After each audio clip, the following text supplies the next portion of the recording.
vaso sanguíneo é vermelho, ao ser iluminado por uma luz branca, ele fica de que cor? Vermelho. Ele vai ser refletido normalmente. Então, vamos ver o que é que os itens nos dizem. Letra A aí.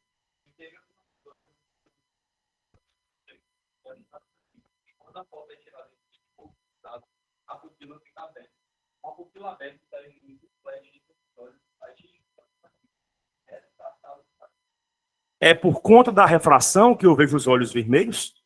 É por conta da reflexão. Então, letra A é falsa. B.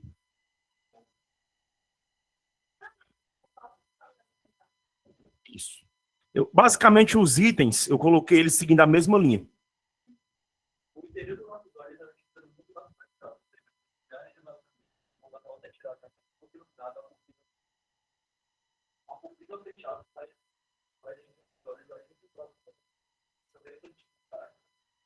Dentro de um ambiente fechado, aliás, escuro, perdão, a pupila fica fechada? A pupila fica o quê? Dilatada, aberta, né? É um fake news. C.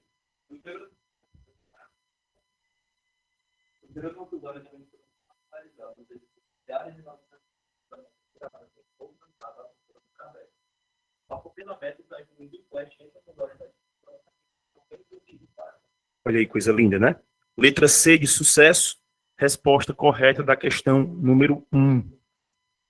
A letra D fala o quê? Para saber o que é que ela fala.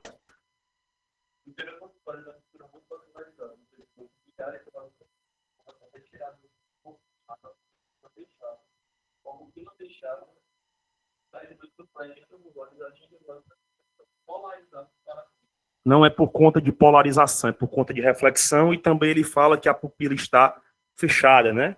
E o último item?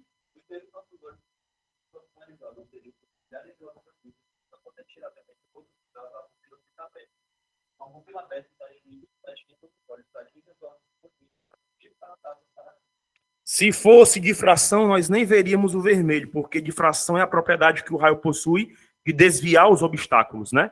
Portanto, a letra E é fake news. Vamos para 2. Agora deixa eu ler a 2, né? Que meu companheiro de guerra já leu um bocado aí. A questão é longa. Segunda. Eu coloquei isso aí de propósito, para nunca mais o cara esquecer que o olho é uma estrutura vascularizada. Rapaz, também a gente vai elaborar as questões do vestibular, é legal demais. Ele tem... Você vai andando pelos cantos, né? Qualquer coisa que você encontra é muito difícil você estar numa questão. Vou te ver se você pode me encontrar, eu ando bastante por aqui. Aí do lado eu paro, olho alguma coisa, eu puxo um caderninho, começo a anotar alguma coisa, que é a ideia, né? Porque a ideia, chega em casa, eu vou ligar que eu anotei, né? Eu digo, cara, você quer fazer uma questão assim, assim, assim, assado. 2. Quando um estreito feixe de luz branca, como por exemplo a luz solar, incide sobre um prisma de vidro, a luz se refrata, dando origem a um feixe colorido, no qual se podem perceber as seguintes cores: vermelho, alaranjado, amarelo, verde, azul, anil e violeta. Vamos lembrar? No vácuo, todas as frequências luminosas têm a mesma velocidade, correto? Nós vimos que a velocidade da luz no vácuo ela é 3 vezes 10 à oitava, quando estamos em metros por segundo, ou 3 vezes 10 à quinta, quando estamos em quilômetros por segundo. Então, a frequência é diferente para cada luz. Vermelho é a menor frequência, violeta é a maior frequência. Qual é a única propriedade de uma onda que, sem constante, ela muda de um meio para outro? Traduzindo, quando ela sofre refração. O que é constante? O que é que nunca muda de uma onda quando ela passa de um meio, por exemplo, menos refringente, como é o vácuo, para um mais refringente, como é a atmosfera? O que é que se mantém constante? Porque a frequência da onda não depende do meio. A frequência da onda depende da onda emissora. Portanto, a frequência permanece constante. No vácuo, todas elas possuem a mesma velocidade. Essa dispersão ocorre porque cada cor que forma a luz branca, ao passar de um meio para outro, sofre um desvio diferente, ocorrendo para cada cor uma mudança, somente de sua velocidade. Com certeza não. Motivo: não é só a velocidade quem muda. Até porque, pela equação fundamental da ondulatória, velocidade é um produto do comprimento de onda e da frequência. Então, ela não pode mudar exclusivamente. Para que ela mude, outra variável tem que mudar. Se a frequência permanece constante, qual é a outra variável que muda? O comprimento de onda, né? Então, ele fala aqui na letra B, da velocidade e de sua frequência. Não, frequência é invariável. Letra C, de sua velocidade e de seu comprimento de onda. Top das galáxias, né? Então, segunda questão, letra C, resposta correta. Aqui, já tinha respondido já aqui a mulher. Maravilha. Questão 3. Um feixe de luz branca incide em uma das faces de um prisma de vidro imerso no ar. Após atravessar o prisma, o feixe emergente exibe um conjunto de raios de luz de diversas cores. Na figura abaixo, estão representados apenas 3 raios correspondentes às cores azul, verde e vermelha. O fenômeno físico responsável pela dispersão da luz branca ao atravessar o prisma é chamado, quando um meio passa para outro de diferentes características, ele sofre necessariamente uma mudança em sua velocidade. Mudança essa provocada por uma alteração no seu comprimento de onda. A esse fenômeno damos o nome de refração. Então, refração da luz é o responsável e refração, letra E, resposta correta da questão 3. Pelas chagas de Cristo. Até aqui alguma dúvida? Tranquilo? Vamos para a quarta questão. Questão 4. A questão que minha mente formulou... rapaz, Einstein, né? A questão que minha mente formulou foi respondida pelo radiante céu do Brasil.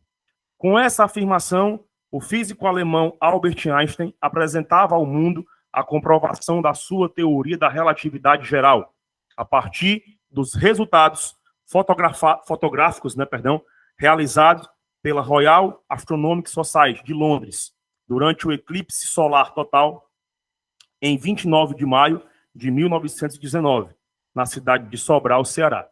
No eclipse como esse, mostrei para você, né? Como é que funciona um eclipse solar total? Nós temos um alinhamento dos 3 astros. Como é que o alinhamento é feito? Sol, né? Pelo amor de Deus, não vamos dar uma de defensores da Igreja Católica da Idade Média, que achavam que o modelo era geocêntrico, né? Então o Sol fica estático no centro, certo? A Lua fica entre o Sol e a Terra.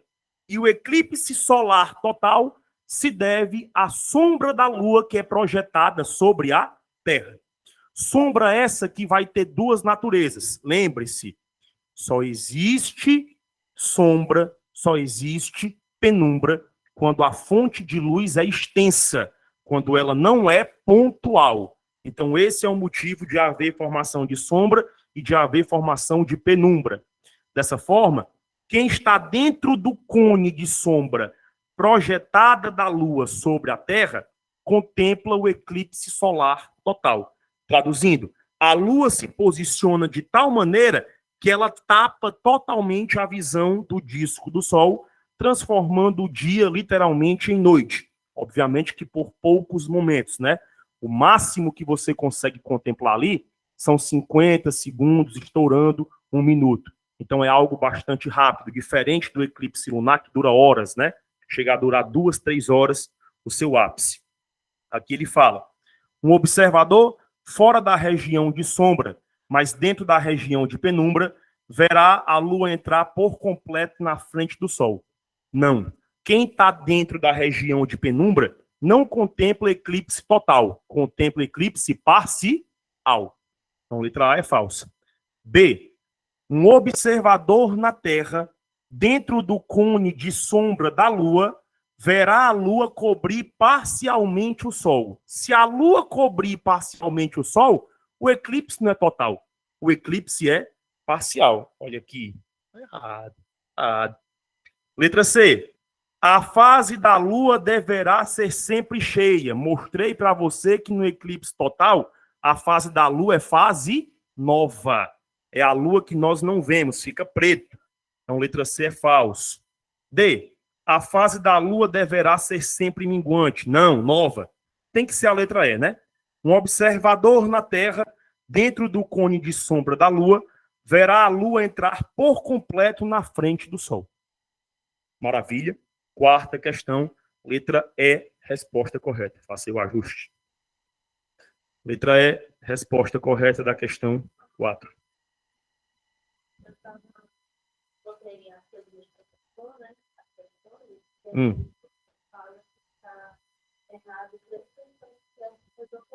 Quais são? Vamos conferir. Pois é, o problema é que eles verem outros sites e eles também têm que estudar mais isso. Essa é a quarta, tá? Como letra E. A sétima, eu encontrei gabarito de letra D e de letra D. E essa daqui, a décima, é o gabarito de letra A. Deixa eu ver. A quarta. Quarta questão da OBF. Isaac Newton, em 72, publicou em seu livro Ótica uma experiência que realizou sobre a decomposição da luz. Mesmo sem considerar o modelo ondulatório, Newton mostrou que, incidindo a luz branca sobre dois prismas, adequadamente combinados, era possível decompor e recompor a luz branca do Sol. Óbvio, né? Decomposição da luz e refração. Então, a luz muda de meio. Se ela mudar de meio, ela permanece com a mesma frequência, mas muda a velocidade por conta do comprimento de onda.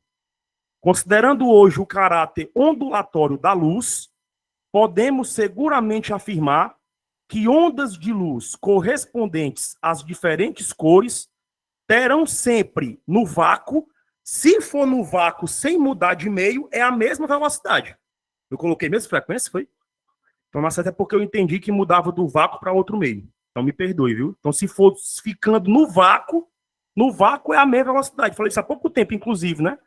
Que é 3 vezes 10 à oitava, né? Metros por segundo, ou 3 vezes 10 à quinta, quilômetro por segundo. Então, se for sempre ficando no vácuo, independente de ser do vermelho ao violeta, a velocidade é a mesma, mas são frequências diferentes, né? Agora, se mudar de meio, aí a velocidade muda, né? Qual foi a outra que tu disse? Questão 4 da 313. Letra E é a resposta. Velocidade é a mesma. No vácuo, todas têm a mesma velocidade. Então, a única coisa que se mantém constante da luz no vácuo é a sua velocidade, que é padrão para qualquer que seja a cor, certo? Do vermelho ao violeta. Aí o que é que a 7 diz aqui? Aí fora do vácuo, elas apresentam velocidades diferentes. E a frequência de cada uma permanece inalterada.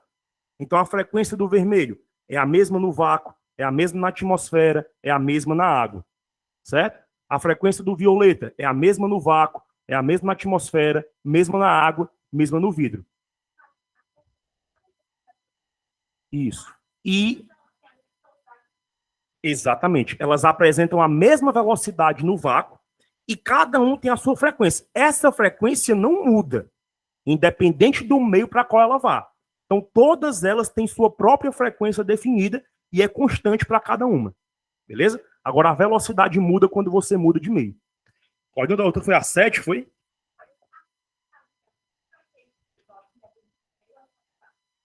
Só no vácuo. São 300 mil quilômetros por segundo no vácuo. Mesmo na atmosfera, que oferece resistência quase que nula à propagação da luz, ainda tem mudança de velocidade. Ela ainda perde velocidade. Então, à medida em que ela vai entrando em meios materiais, a onda eletromagnética vai passando por redução de velocidade. Certo? Sétima, entre os fenômenos envolvidos na emissão de luz, podem ser citados a fosforescência e a fluorescência. Beleza. Fosforescência é quando o corpo armazena energia, né? E passa a emitir luz mesmo depois que a fonte de luz apareça. E a fluorescência, ela só existe enquanto tem a presença de uma fonte de luz. No primeiro, o material emite luz ao ser submetido a uma fonte de radiação eletromagnética externa e continua emitindo luz mesmo após a retirada dessa fonte. No segundo, o material emite luz ao ser exposto a uma fonte de radiação externa e para de emitir quando a fonte externa é retirada. É o que acontece, por exemplo, com os interruptores antigos, né? Interruptores antigos, quando você acende e eles ficam expostos à luz, eles absorvem grande parte daquela energia e ficam brilhando, mesmo depois que você desliga o interruptor. O caso da fluorescência você pode ver em tintas refletivas, como é o caso de tintas de asfalto. Quando você passa a tinta no asfalto e joga a luz sobre ela, ela reflete no seu rosto. É o mesmo caso daquele olho de gato.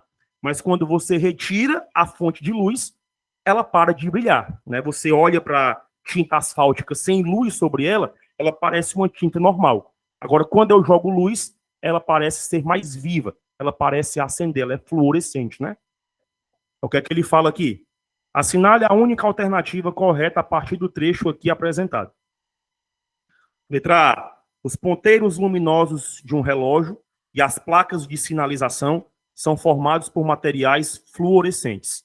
Falso, né? Os ponteiros de um relógio são fosforescentes. B.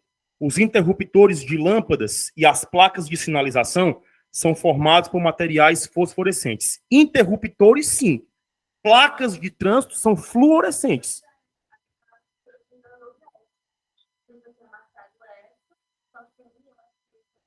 Eu marquei B nessa aqui? Eu tava era B, era?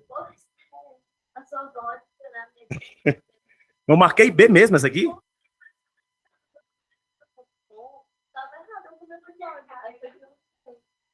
Não. Rapaz, tô ficando é doido, viu? Não, nunca que placa de sinalização fosforescente. C.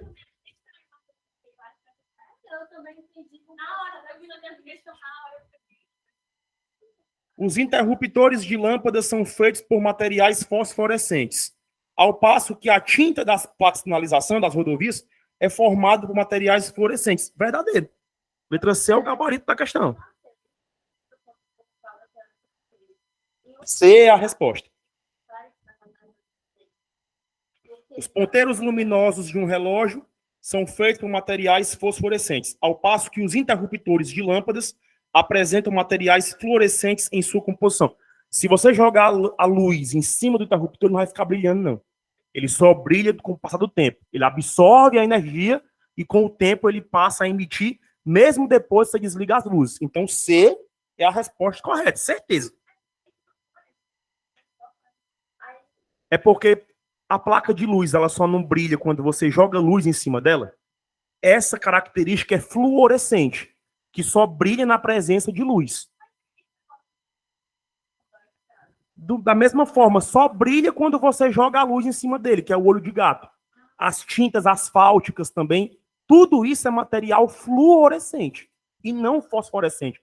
Porque se fosse fosforescente, eles passariam o dia todinho absorvendo a luz do sol e passavam a noite todinha brilhante. Não é isso que acontece.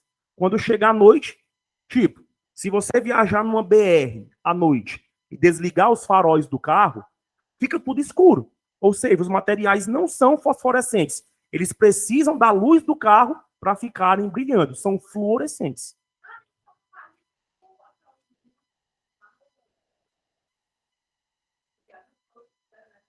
Exatamente. Mesmo esquema.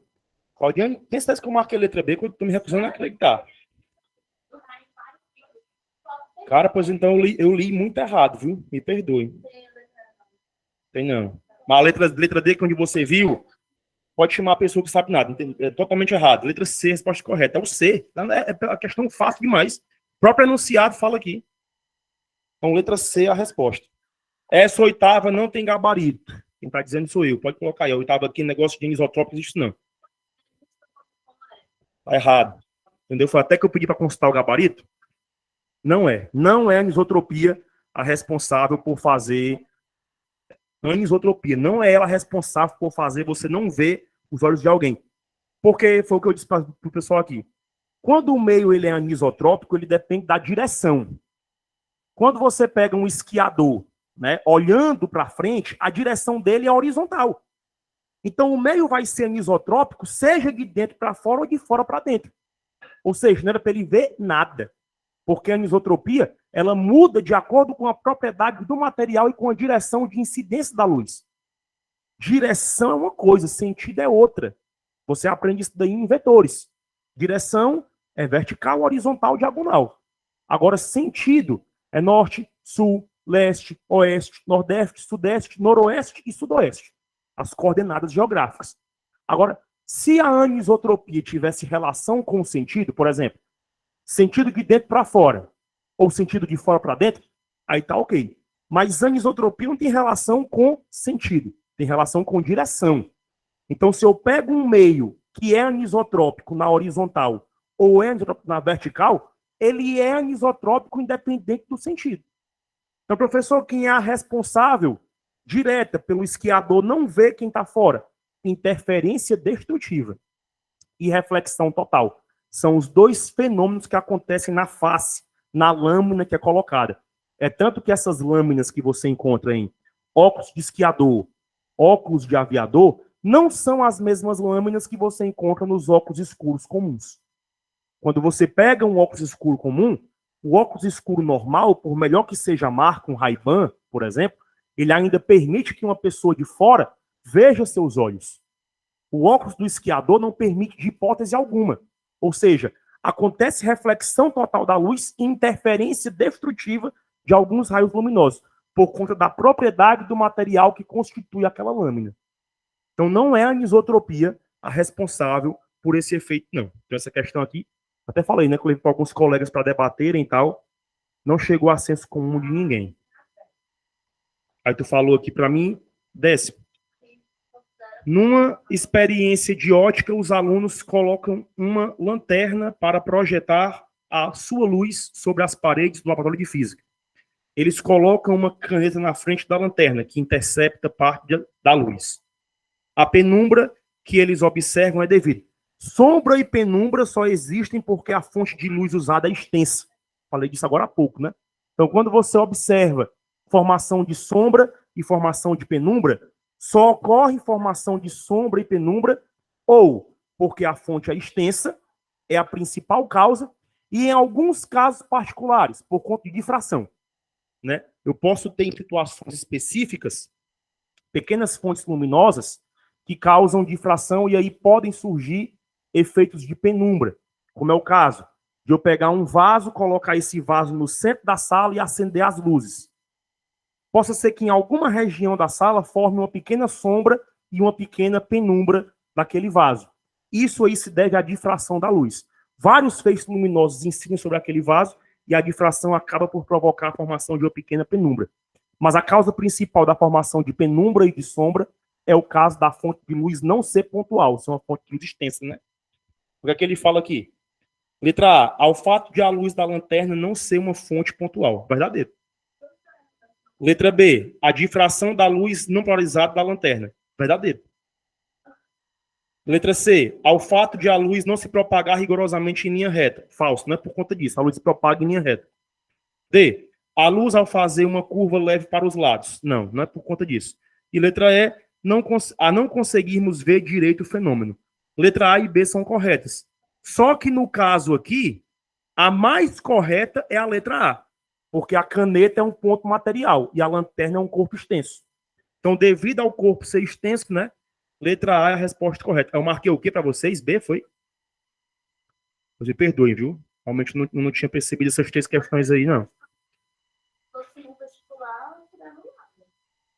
Não, nesse caso aqui, porque você tem que olhar para o referencial, né? Referencial não é uma lanterna. A lanterna é corpo extenso em relação à caneta. Entendeu? Então, letra A é a resposta. Rapaz, me perdoem mesmo, passou batido, viu? Agora, essa questão 4 que eu falei, mesofrequência, eu até entendo, né? Porque aí eu posso ter lido como se estivesse passando do vácuo para outro meio, entendeu? Mas ele falou aqui que é no vácuo. Agora, essa aqui do fosforescente, Pino. Foram essas 3, né? Pronto. Obrigado, viu? Ainda bem que você teve a atitude de olhar.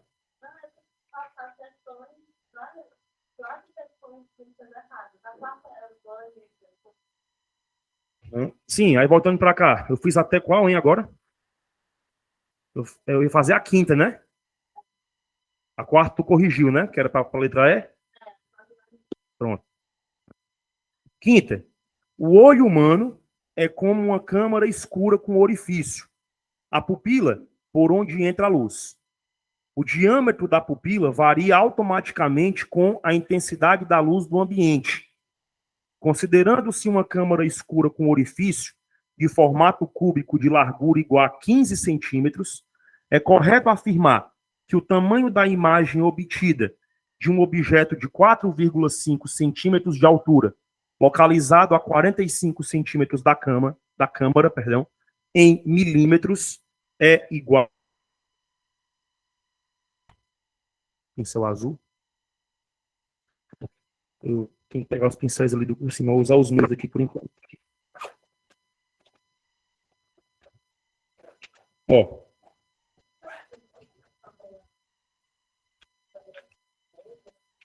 Mas câmera escura é de triângulo, né? É sétimo ano. Ó. Seguinte, vai dar certo. Vamos lembrar dentro da questão.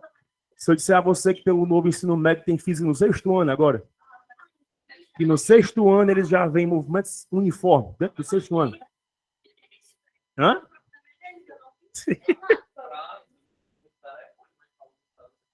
Excelente.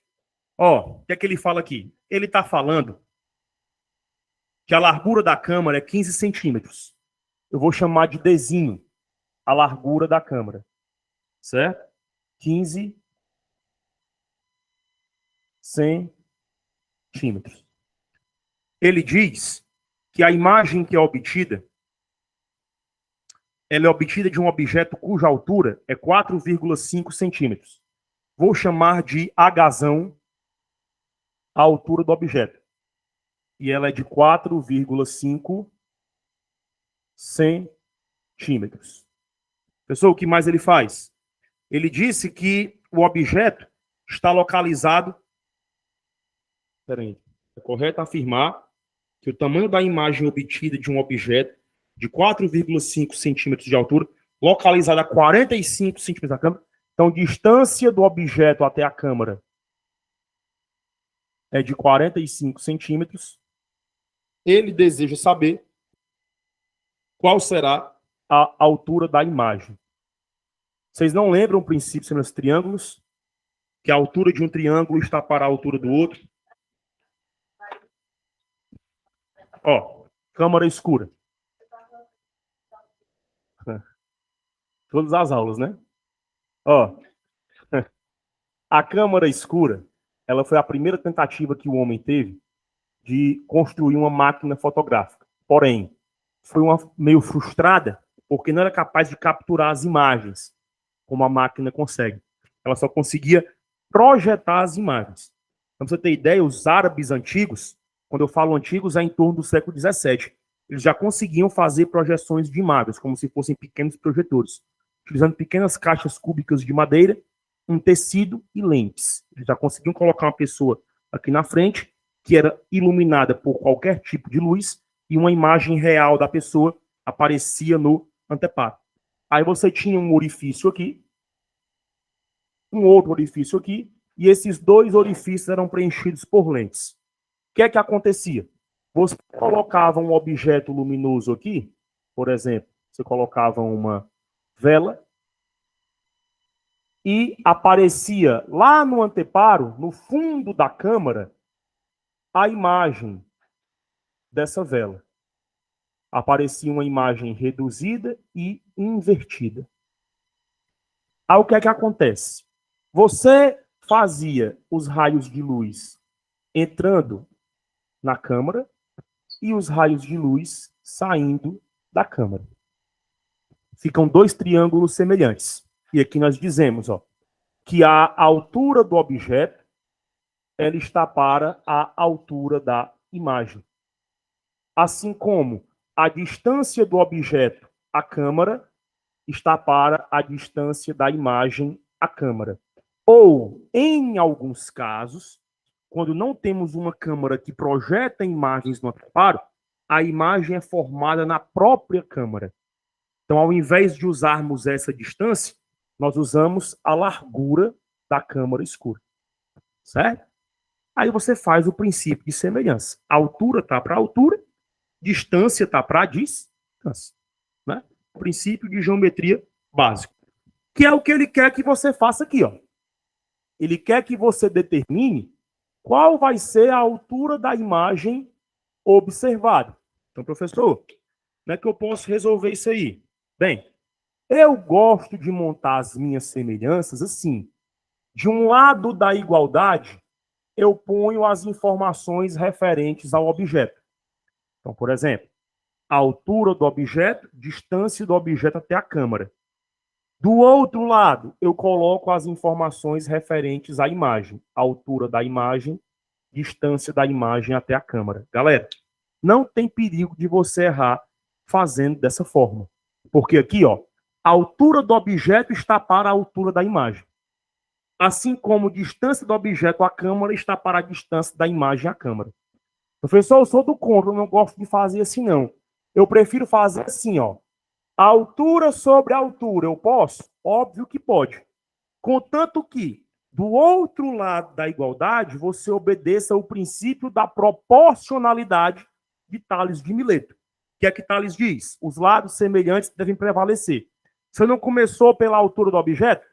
Então, do outro lado, a distância que eu tenho que começar é de quem? Do objeto. Embaixo, na altura da imagem, então o que é que tem que ser aqui, ó? Dzinho. Professor, eu posso colocar ao invés de Hzão sobre Hzinho assim, ó? Dzão sobre Dzinho. Posso? Pode. Só que do outro lado tem que ser o quê? Hzão sobre Hzinho. Então, não importa a forma que você vai construir a semelhança. O que importa é que você não mude o sentido de proporcionalidade, certo? Preste atenção como é que você vai escrever a semelhança de triângulo para não errar questões teoricamente fáceis, né? Então, aqui, ó, eu utilizo o princípio da semelhança, esse primeiro aqui que eu estou te apresentando. Meus filhos, dessa forma, o que é que nós vamos ter? A altura do objeto é quanto? 4,5 o quê? Centímetros. Isso aqui dividido. Distância do objeto até a câmera, 45 centímetros. Coloco aqui 45 centímetros. Isso aqui é igual, ó. A altura da imagem é Hzinho. Ponho aqui porque eu quero descobrir. Sobre distância da imagem até a câmera, que é a largura da câmera, 15. Então, ponho aqui 15 centímetros. Aí me diga uma coisa, ó. Centímetro eu posso mandar embora com centímetro. Resposta final continua sendo em centímetros. Concorda comigo que eu posso simplificar esse 4,5 e esse 45? Ambos por 4,5, correto? Aí fica, ó, 1 dividido 4,5 por 45. Ou o contrário, né? Fica 10. Aí isso aqui igual, ó, H sobre 15. Resposta final em centímetros. 10 vezes o valor de Hzinho é igual a 15. Hzinho é igual a 1,5 centímetros. Mas o que é que ele quer saber? A resposta? Em milímetros, né? 1 centímetro equivale a quantos milímetros? Jesus. 10, né? Pelo amor de Deus. Então, 10. Então, você faz, ó. Se 1 centímetro são 10 milímetros, portanto, 1,5 equivale a X, né? Aí, ó, centímetro com centímetro, bye bye, resposta em milímetros, portanto, X é igual a quanto? 15 milímetros, né? Altura da imagem.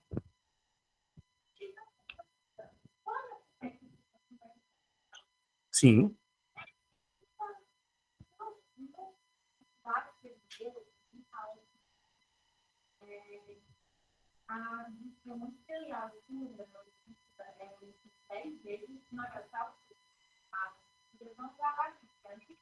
Então, no caso, com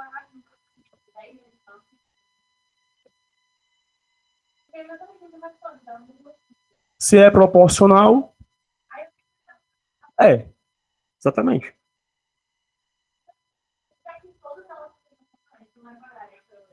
O negócio é, não existe todas em ciência, né?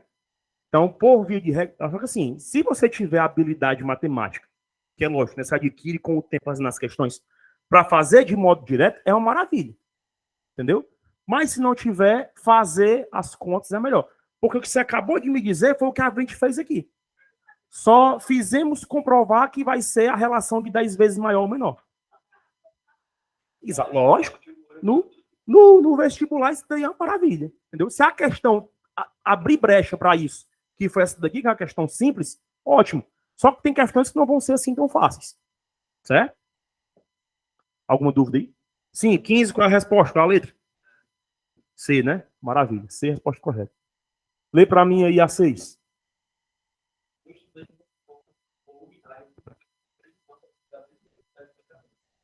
Cada lâmpada emite luz de pouco que vale. Para verificar o conhecimento aprendido nas aulas, faz 3 experimentos. Os quais direciona as 3 lâmpadas para uma mesma palavra colocada na primeira vez. Na figura 1, em que as 3 lâmpadas estão na frente. Na figura 3, que apenas a lâmpada está assim, visualiza a palavra física na cor verde. Com base no esforço assim, para conversar com o Então, pera ainda. Ele disse que nas situações 1 e 3, ele viu verde.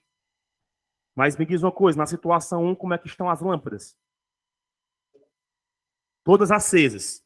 E ele viu verde. Né? E na situação 3? Só a 2? Então, obrigatoriamente, a lâmpada 2 é verde. Certo? Ou a outra hipótese, a lâmpada 2 é branca e o nome físico é verde, mas não é isso, porque está falando das luzes, então está falando das cores das luzes. Então, por obrigação, se na primeira situação eu tenho 3 lâmpadas acesas e eu vi verde, e na última situação eu tinha 2 apagadas e uma única acesa e ainda assim eu vi verde, é porque a luz que eu estou aí é verde. A luz 2 é verde. O que é que ele fala?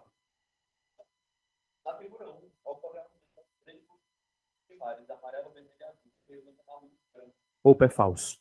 Não são 3 cores primárias que dão origem ao branco. São quantas? 7. Lembram qual é a frequência? Sim? Não, vamos não. Vamos de aprender. Vermelho, alaranjado, amarelo.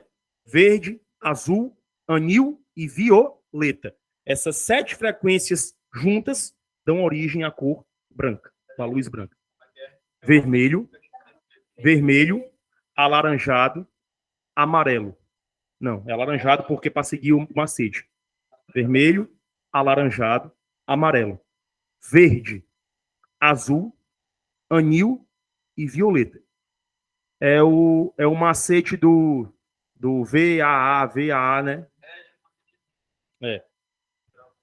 Então, não são 3 cores, meus caros pupilos, que dão origem ao branco. São 7. São 7 frequências luminosas. Beleza? Na figura 2, a palavra física aparece na cor branca, porque sobre ela tem uma luz. Branco? Se o nome está em verde e é azul e vermelho, não é branco, é preto. Que ocorre a absorção, né? Então, o B é falso. A lâmpada 2 emite luz de cor verde, por isso a palavra física. Na figura 3 aparece na cor verde. Eu acabei de dizer, né? A lâmpada 2 ela é de cor verde, letra C é a resposta correta. O que é que o D fala? A relação entre as expectativas Então, F1 é a maior de todas. portanto, as cores da luz, das cores da lâmpada 2 e 3, vermelha, verde e azul. Como é que pode? Se F1 é a maior de todas e a menor frequência que eu tenho é o vermelho. Então, a D é falso, né? E o último. A palavra física aparece na cor preta, na figura 2. E as cores da lâmpada 2 formam. Não existe cor preta. Cor preta é absorção luminosa, né? Então, falso. Letra C, resposta correta. Essa é a 6, é?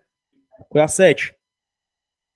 Claudiano, quer ler não? Para dar fogo pro meu... A maneira da o irmão de brasa aí. o teatro de luz verde, tipo da Ei, isso aí é um absurdo. Eu lembro, tipo, quando você tá tomando uma, né? Tomando uma devagarinho em casa, aí eu gosto de ouvir uns bregazinhos, né? Eu não, meu avô gosta de ouvir, vai tomar comigo e tal. Aí, tipo, toda vida que eu escuto uma música do Roberto Miller, que o nome da música é Luz Negra. Aí a música começa assim, ó. Eu não te conheci. Na luz negra, eu não te conheci. Isso é um assassinato físico. Não existe luz negra. Não existe luz negra. A cor negra é uma consequência da absorção luminosa. Traduzindo, é a ausência de luz. Então não existe negócio de luz negra, é sombra. A sombra é a ausência de luz. Então quando o cara já começa o negócio, já tá errado.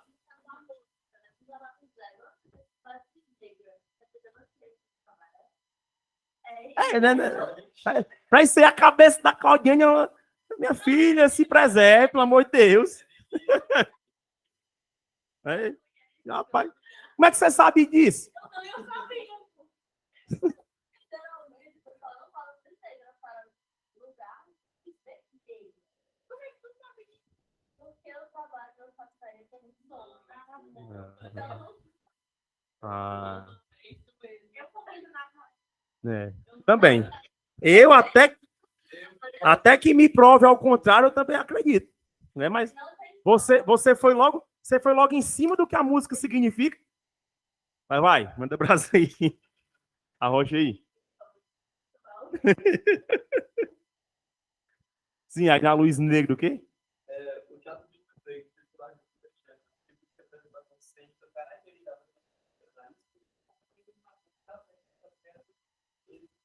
Certo.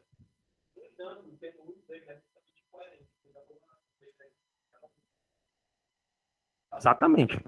a luz branca é a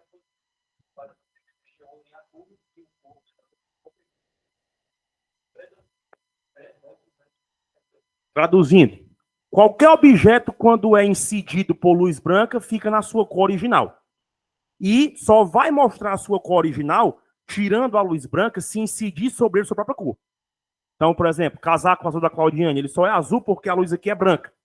Se aqui fosse um lugar de luz vermelha, aí eu teria, no lugar de branco, um casaco preto.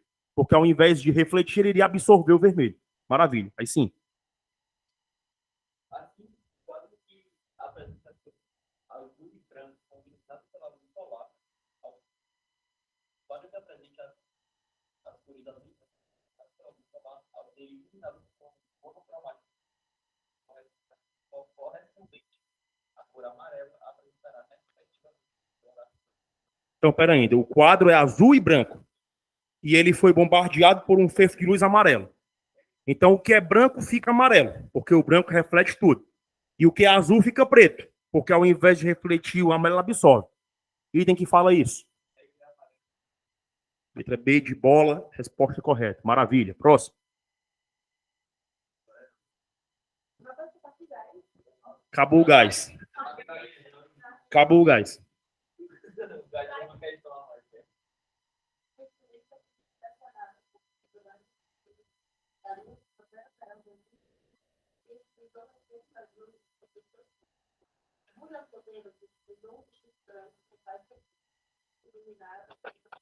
Peraí, o vestido branco com faixas verdes, quando é iluminado pela luz branca. Então, o vestido ele é totalmente branco e as faixas são esverdeadas, certo? Vai.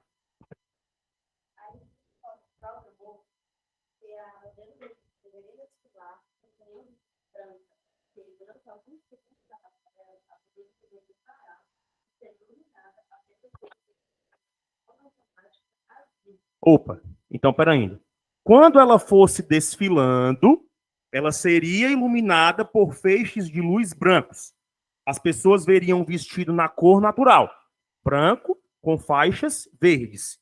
Contudo, quando ela parar e focalizarem nela a luz azul, a parte branca vai ficar azul e a parte verde vai ficar preta. Certo? Vai.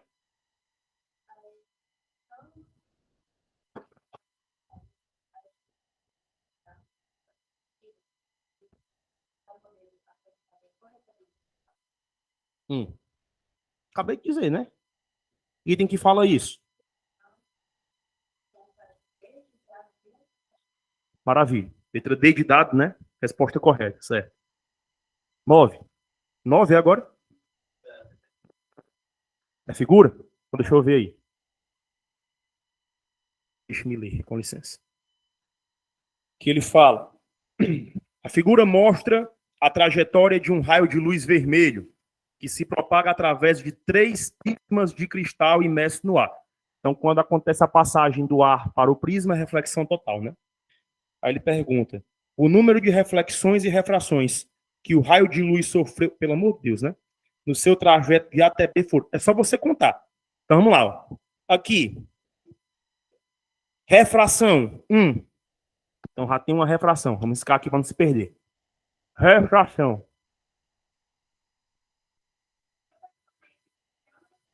Isso. Entrando ou saindo, né? Então, uma refração. Bateu aqui uma reflexão. 1. 2 refrações saindo do prisma. 2. Entrando no prisma. 3. Reflexão 2. Reflexão 3. Refração 4. Saindo do prisma. Reflexão 4. Aí eu tenho refração. Espera aí. Sim, aí tem uma refração aqui a mais, né, que é entrando. Uma refração aqui a mais que é entrando, 5. E uma refração saindo, né, ó, 6. Então são quantas reflexões e quantas refrações? São 4 reflexões e 6 refrações. Item que fala isso, D de dado, né? Maravilha. 10ª também tem figura, né? Questão 10. Entendido aí porque é que ficou 4 e 6? Sim, né? Fácil, mas só você contar aí quantas vezes está entrando, saindo e quantas vezes está batendo nas arestas do prisma. 10ª. À noite, um helicóptero... Opa, se é da EPK deve ser boa. Todo concurso militar tem questões boas. À noite, um helicóptero da Força Aérea Brasileira sobrevoa uma região plana e avista um VANT, né? VANT é veículo aéreo não tripulado, de forma circular e altura desprezível, com raio de 3, estacionado paralelamente ao solo. Ao quê? A MM de altura? Deve ser. Acho que foi erro, né? Deve ser MM, deve estar aí, não. Risca isso aí. Então, a 30 metros de altura.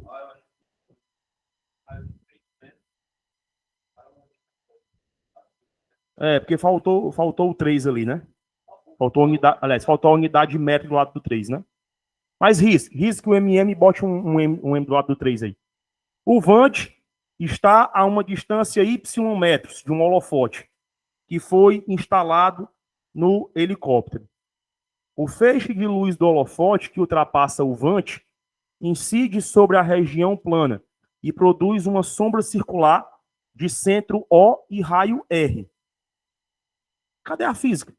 O raio R da circunferência da sombra forma um ângulo de 60 graus, com o feixe de luz conforme se vê na figura seguinte. Ok. Nesse momento, uma pessoa que se encontra no ponto A da circunferência da sombra corre para o ponto O, pé da perpendicular. Apaga isso aí também. Perpendicular traçada do holofote à região plana. A distância em metros que essa pessoa percorre de A até O é um número entre... Isso aqui não é questão de física, não. Não é Pitágoras também, não. Aqui é questão para se fazer por tangente. Aqui só sai por tangente aqui. Sim. Aí vai fazer semelhança como? Se não tem esse lado X aqui do triângulo menor. Vamos fazer, né? Mas essa questão aqui não é de física, não. Essa questão está longe de ser de física. Não é? Ei, ele nem disse se podia riscar, né? Aqui. Quero saber, não vou riscar. Quiser ele vai lá e lixa e pinte depois. Pior que nem dá, ó, porque aqui. Aí, ó. Vai ficar batendo, ó. Mas não. Vou fingir que eu não ouvi isso aí, não. Isso aqui, mesmo que nada. O cara arrumou um negócio desse tamanho. Mas não. Se tivesse uma coisa maior, era melhor. Eu vou arrancar o. A tua prancheta tá certa, ó. Aí, ó. Olha aí.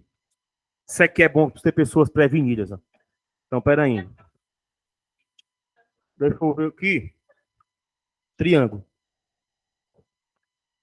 Então, tem um holofote aqui, aí forma-se um triângulo aqui. Peraí.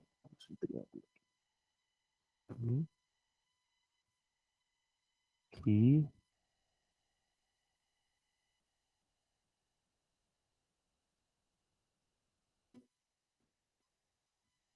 E aqui.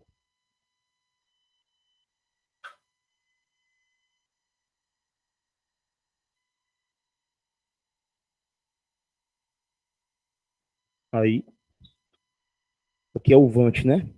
O vante é paralelo à base do triângulo maior. Vem aqui assim, ó.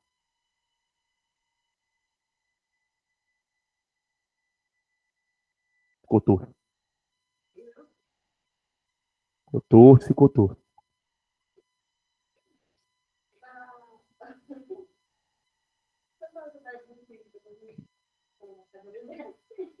Tem o quê? Tem não. Era pra ter, né? Era pra ter. Aí vem aqui, ó, 60 graus. 60 graus. É? Espera ainda. Aí tem aqui a altura, né? A mediatriz do triângulo.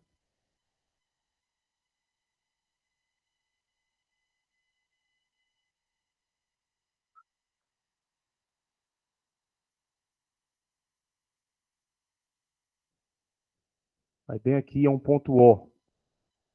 E vem aqui é um ponto A. Aí aqui é 90, obviamente, né? E aqui é 90, obviamente. Certo. O que é que ele fala aqui? 30 metros do vante até a base do triângulo. Então aqui a altura, deixa eu prolongar aqui, ó. A altura aqui, ela é de 30 metros. Então daqui para cá, a altura é 30.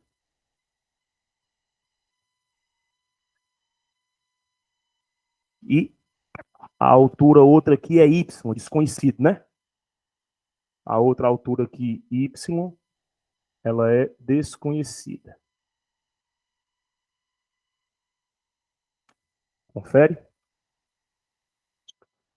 E é y.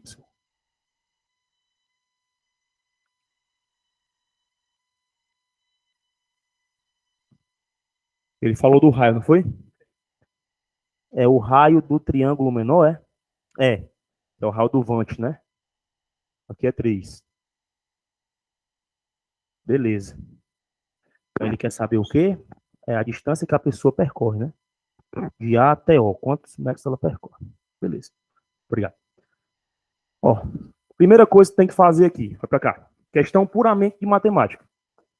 Passou, foi longe de física aqui. Esses dois triângulos aqui são semelhantes, não são? Triângulo pequeno aqui e esse triângulo grande aqui, ó. Esses ângulos são ângulos alternos internos. Portanto, se aqui mede 60, aqui mede quanto?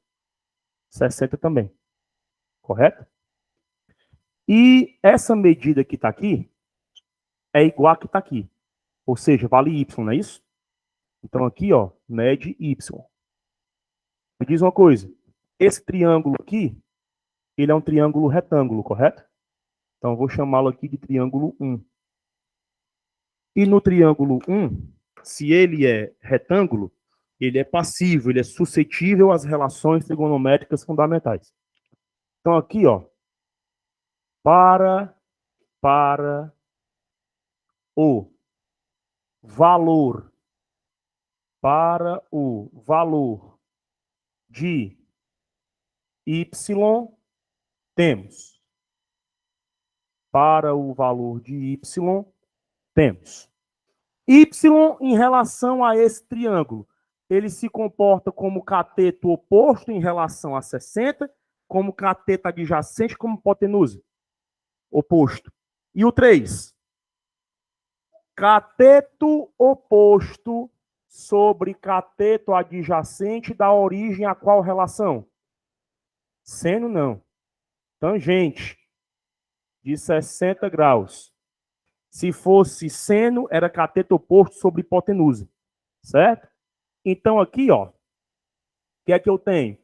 O cateto oposto é quem? Y, né? O cateto adjacente é quem? 3. Isso aqui é igual a tangente de 60. Aí você canta a musiquinha. Nha, nha, nha, nha, nha, nha. Raiz de 3 sobre 3. Raiz de 3, né? Tangente de 60 é raiz de 3. É. Aí, ó, e dá Xuxa também. Aí, ó, Y é igual a 3 raiz de 3 metros. Pronto. Guarda essa informação. Então, eu sei que a altura desse triângulo aqui, que funciona como mediatriz, né, mede 3 raiz de 3. Maravilha. Tendo o valor de y e sendo essa altura aqui, ó, do tronco, né, dessa base aqui, dessa pirâmide, digamos assim, para cá 30, aqui também é quanto? 30. Então eu tenho a altura do triângulo maior, não tem? E isso aqui eu vou chamar de x, ó. Que é a distância do ponto O até o ponto A, que é exatamente o que a questão quer que você, mamífero, determine. Então aqui, ó, o que é que eu vou dizer? Vou colocar de laranja.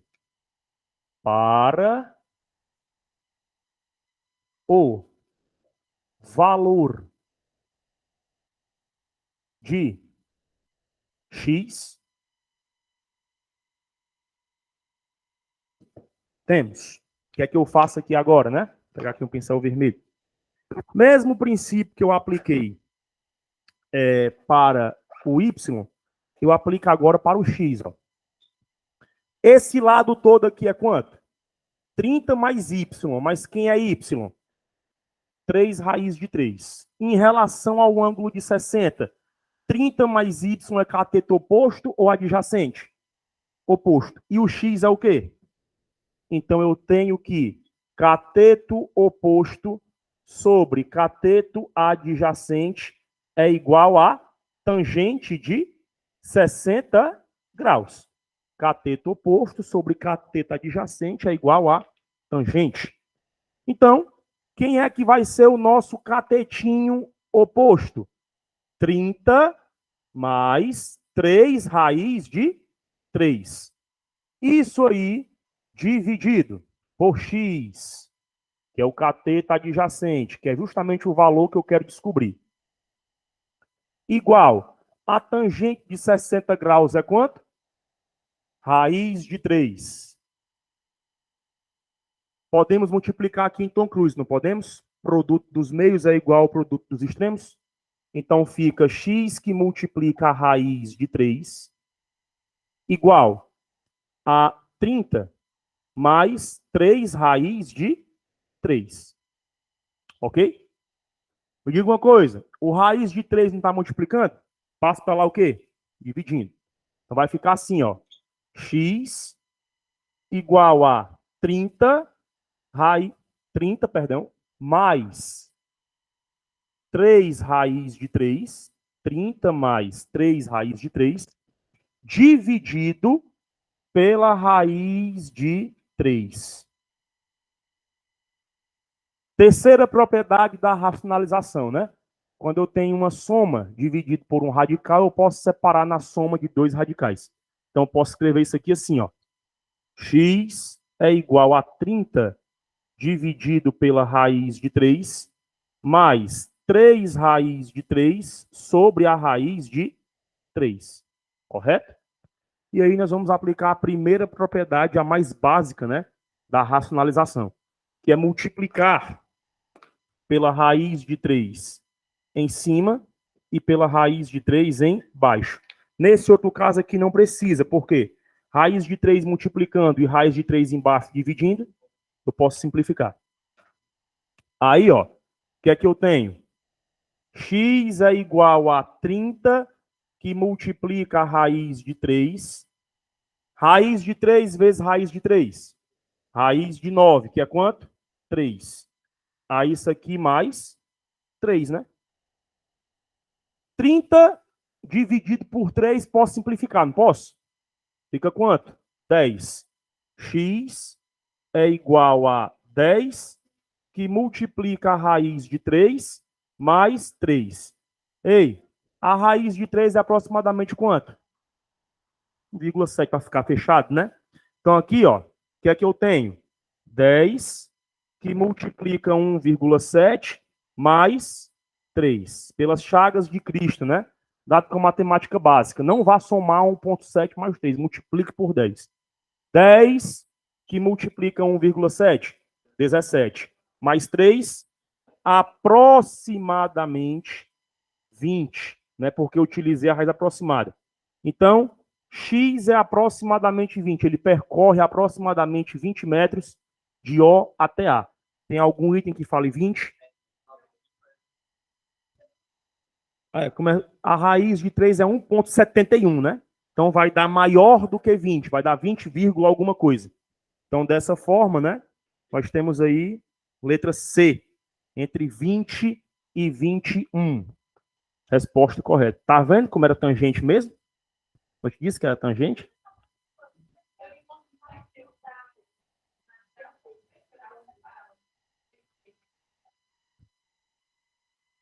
Mas eu acho mais fácil, né? Hã?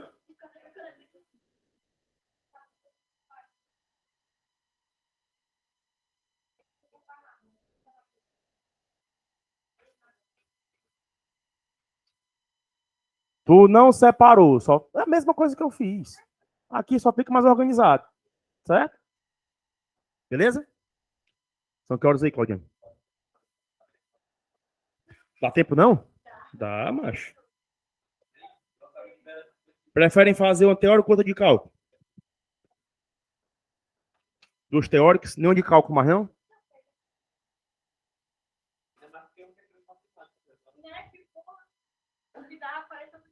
Preferem teoria do que cálculo? Normalmente cálculo tem mais dificuldade, não, pessoal?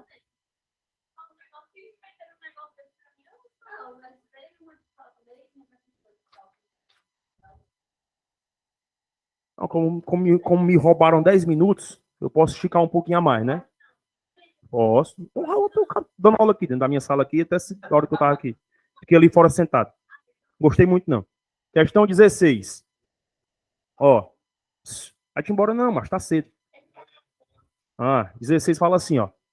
A câmara escura é uma caixa de paredes opacas. E essa aqui, ó, 16, do Super-Homem. Super-Homem não, você acha que isso aqui é o Robin, né, eu acho. A câmara escura é uma caixa de paredes opacas e internamente enegrecidas, totalmente fechada, a não ser pela presença de um pequeno orifício, feito em uma das suas faces e pelo qual a luz pode penetrar. A formação de imagem invertida de um objeto é consequência do princípio da propagação retilínea da luz. Carolina, uma estudante do ensino médio, entusiasta das histórias de super-heróis de ficção, pegou o boneco de seu herói preferido. A pessoa que é fã do Robin é foda, né? E verificou que, quando provenientemente disposto a 1,2 metros da câmara escura, a imagem conjugada na parede oposta ao orifício tinha 5 centímetros de altura. Certo. Para que Carolina obtenha a imagem do boneco com 15 centímetros de altura, a garota deve. Gostei, essa questão é boa. Ó, se liga aqui. E o pior é que eu só fui atraído por ela por conta do desenho aqui. Você quer o Super-Homem? Aí fui pra cima dela. É o Robin, né? Ó, a 16 fala.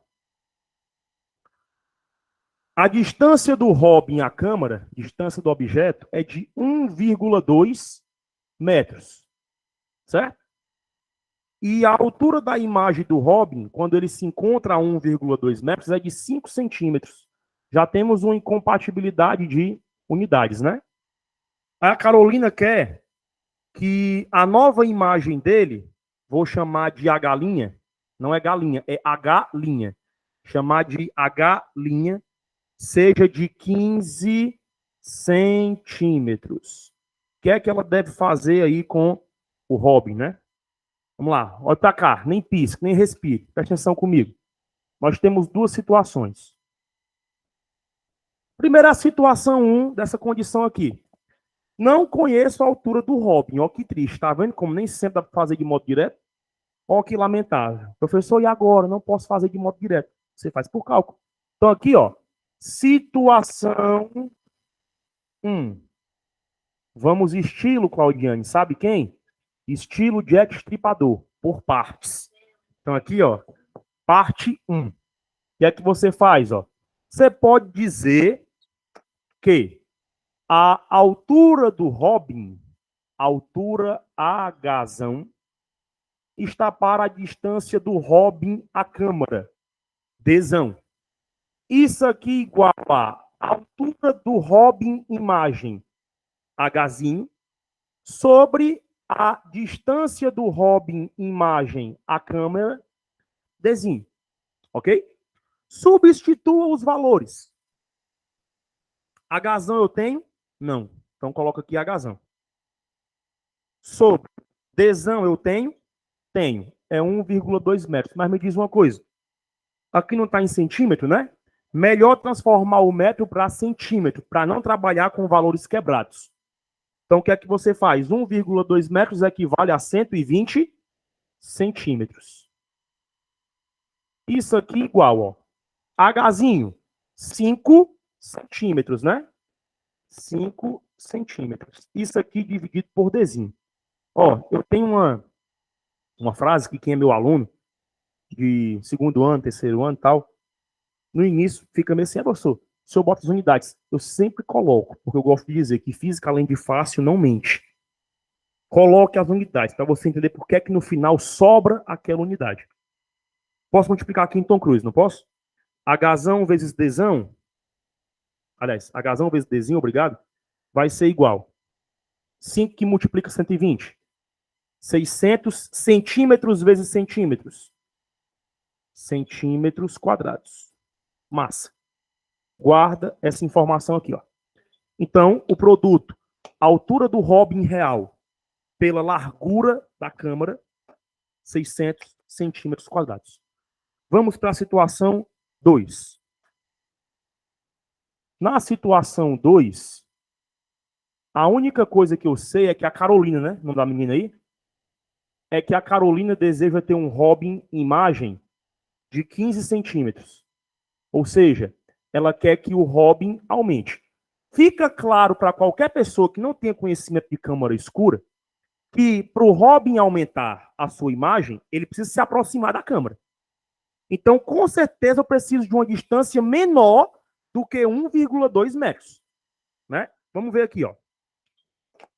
Hzão sobre Dzão é igual a Hzinho sobre Dzinho. Ok? Então, Hzão dividido. Não sei qual vai ser o novo Dzão. Não sei. Então, vou chamá-lo aqui de Dzão linha. Novo Dzão. Aí, isso aqui vai ser, na situação 2, o H é H linha, né? Então, aqui, H linha. Então, nós temos aqui H linha. E o H linha é 15 centímetros. Então, coloco aqui 15 centímetros. Isso aqui dividido, ó. Por Dzinho, não é a mesma câmara? Então, é o mesmo Dzinho da situação inicial. Então, vou botar aqui Dzinho.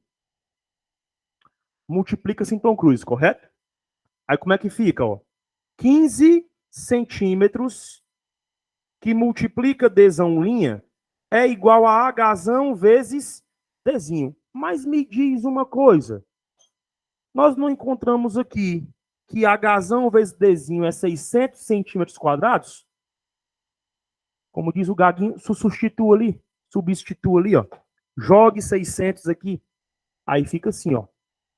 15 centímetros vezes Dzão linha é igual a 600 centímetros quadrados. Centímetro de um lado, centímetro quadrado do outro. Mando 1 embora com o centímetro, correto? Resposta final vai ser o quê?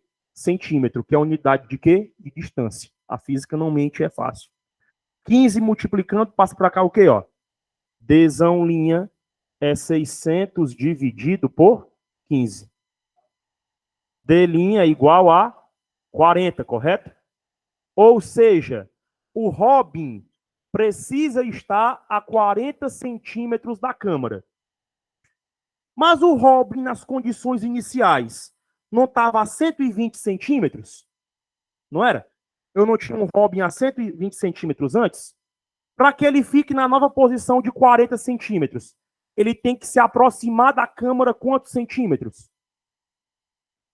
120 menos 40, 80. Ou seja, ele precisa se aproximar, o Robin objeto tem que se aproximar da câmara 80 centímetros. Tem algum item que fala isso? C? Então, C de Sebastião, resposta correta. Letra C, resposta correta. Deu nosso tempo? Obrigado pela participação aí, tamo junto. Beijo no coração. E, Claudiane, obrigado aí por aqueles avisos, viu? Acho que suas vodkas passaram para mim, realmente. Cheiro nos olhos, meus amores. Até próximo encontro. Bom final de semana. Tamo junto. Aí. Acabou a aula, me chegou uma mensagem.